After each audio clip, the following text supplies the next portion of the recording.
एक छोटे गांव में एक बुढ़िया रहती थी। वो बिल्कुल ही अकेली थी। उस बुढ़िया का कोई भी नहीं था। वो बुढ़िया बहुत ही गरीब थी। बुढ़िया रोज जंगल से लकड़ियां लाकर उन्हें बाजार में बेचकर अपना पेट बड़ी ही मुश्किल से भर पाती थी। उस बुढ़िया का एक पड़ोसी था सरजू। सरजू ने एक गाय पाल रखी थी, जिसका सरजू बिल्कुल भी ध्यान नहीं रखता था। यहाँ तक कि उसे खाने के लिए चारा भी बड़ी ही मुश्किल से देता था। एक दिन की बात है। इस गाय का मैं क्या करूं? ये गाय दूध वूध तो देती है नहीं, बस सारा दिन चारा ही खाती रहती है। इस गाय को कोई खरीदेगा भी तो नहीं, जिसे बेचकर मैं दूसरी नई गाय खरीद लाऊं। सरजू गाय को खाने के लिए चारा तो देता नहीं था, उल्टा उसे मारता और रहता। ये सब बुढ़िया रोज अपने घर से देखा करती। बुढ़िया को उस गाय पर बड़ी दया आती थी। कैसा नासपिटा इंसान है जो गौ माता को मारता रहता है।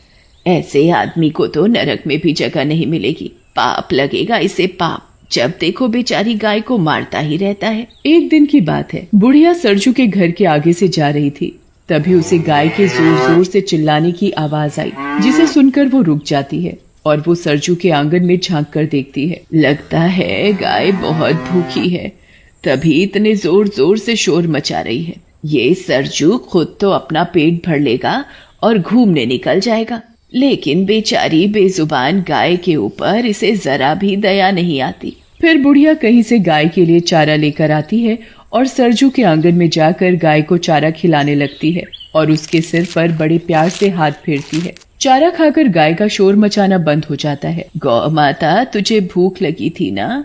चारा खिलाकर बुढ़िया जैसे ही जाने लगती है तो गौ माता बुढ़िया की साड़ी मुंह में दबा लेती है। गौ माता, अब मुझे जाना होगा। अगर सरजू ने मुझे तेरे साथ देख लिया ना तो सोचेगा मैं गाय चुराने आई हूँ। इससे पहले कि सरजू आए मैं यहाँ से चली जाती हूँ। बुढ़िया को ना चाहते हुए भी वहाँ से जाना पड़ता है। और फिर जैसे ही रात होती है, बुढ़िया बेचारी गाय के बारे में सोच सोच कर बड़ी परेशान हो रही थी। फिर पता नहीं कब उस बुढ़िया को नींद आ जाती है और अगली सुबह फिर जैसे ही सुबह होती है, बुढ़िया सीधे सरजू के पास जाती है और उससे कहती है, क्या तू मुझे अपनी गाय बेचेगा? सरजू गाय के बेचने की बात सुनकर अंदर ही अंदर खुश होने लगता है।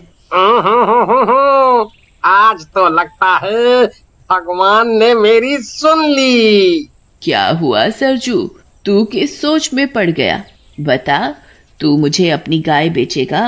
हाँ माँ, क्यों नहीं। तो ठीक है, ये ले अपने पैसे और गाय मुझे दे। एक बात समझ में नहीं आई अम्मा, तुम इस बूढ़ी गाय का करोगी क्या? तुझे तेरी गाय के पैसे मिल गए ना, बस। बुढ़िया सरजू के हाथ में पैसे पकड़ाकर उससे गाय लेकर अपने घर आ जाती है और गाय को अपने आंगन में एक खूंटे से बांध देती है और उसे हरा हरा चारा खिलाती है और बड़े प्यार से गाय को निहारती है, जैसे उसे कोई अपना मिल गया हो। और फिर जैसे ही रात होती है, बुढ़िया गाय के आगे चारा डालकर सोने चली जाती है। और अगली सुबह बुढ़िया सवेरे जल्दी जल्दी उठकर गाय का गोबर उठाती और फिर गाय के नीचे से साफ सफाई करके उसे नहलाती धुलाती है और फिर उसे खाने के लिए चारा देती है। ले गौ माता, चारा खा। बुढ़िया गाय को अपने हाथों से चारा खिलाती है। बुढ़िया के पास खुद के लिए खाने को होता या ना होता, पर वो गाय के लिए हमेशा समय से चारा खिलाती और उसकी खूब सेवा करती। वो गाय को जरा भी तकलीफ नहीं होने देती। बुढ़िया रोज रात को सोने से पहले उसे चारा देना नहीं भूलती थी। गाय भी बुढ़िया से बड़ी खुश होती। बुढ़िया की गाय अब पहले से ठीक हो चुकी थी। एक रात बुढ़िया गाय को चारा देकर सोने चली जाती है और जब वो सुबह उठती है और गाय के पास जाती है तो बुढ़िया के तो होश उड़ जाते हैं।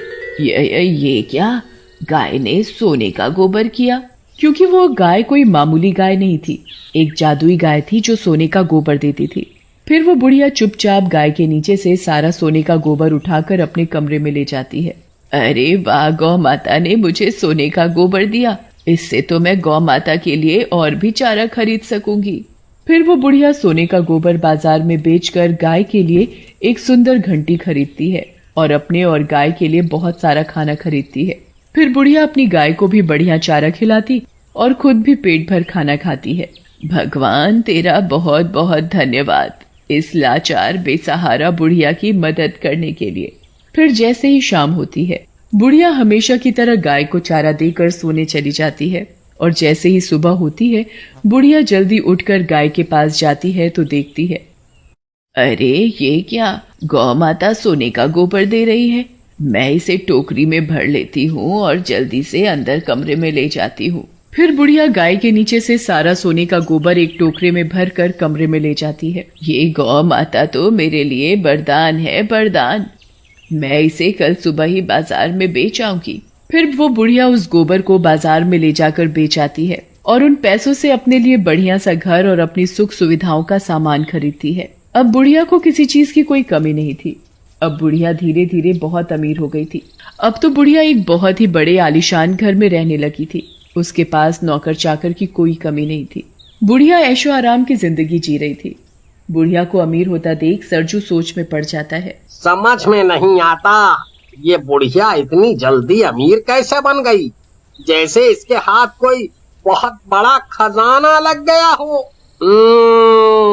पता तो लगाना पड़ेगा, आखिर ये बुढ़िया इतनी जल्दी अमीर कैसे बन गई। फिर सरजू पता लगाने के लिए बुढ़िया के आंगन में पेड़ के पीछे छिपकर रात होने का इंतजार करने लगता है। फिर जैसे ही सुबह होने वाली होती है तो सरजू देखता है कि गाय सोने का गोबर दे रही है। ये देख सरजू की आंखें फटी की फटी रह जाती हैं। अरे दादा रे दादा, ये गाय तो सोने का गोबर दे रही है। अच्छा, तो अब समझ आया ये बुढ़िया इतनी जल्दी अमीर कैसे बन गई। गाय को सोने का गोबर देते देख सरजू सोचने लगता है। इस बुढ़िया के उठने से पहले मैं गाय के नीचे से सारे का सारा सोने का गोबर उठाकर घर ले जाता हूँ, बुढ़िया को पता भी नहीं चलेगा। फिर जैसे ही सरजू गाय के नीचे से गोबर उठाने लगता है तो गाय एक जोर की लात सरजू को मारती है और मन ही मन कहती है, गोबर लेगा, तेरे तो नसीब में गोबर ही गोबर है। सरजू गाय के नीचे से सोने का गोबर उठाने की लाख कोशिश करता है पर वो सोने का गोबर नहीं उठा पाता। इतने में ही बुढ़िया को आता देख सरजू छिप जाता है। बुढ़िया गाय के नीचे से बड़े आराम से सारा सोने का गोबर उठाकर अंदर कमरे में ले जाती है। अरे, इस गाय ने तो इस बुढ़िया को कुछ कहा भी नहीं। अगर मैं इस गाय का सोने का गोबर नहीं ले सकता तो इस बुढ़िया को भी नहीं लेने दूंगा। और अगले दिन जैसे ही सुबह होती है सरजू सरपंच के पास पहुंच जाता है और बुढ़िया के पास सोने का गोबर देने वाली गाय है के बारे में सरपंच को बताता है। क्या गाय सोने का गोबर देती है?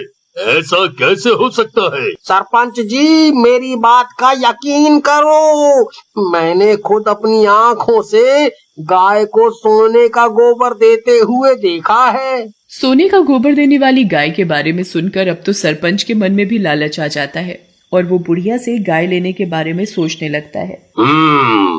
अगर ऐसी बात है तो मैं तुम्हें माला माल कर दूंगा।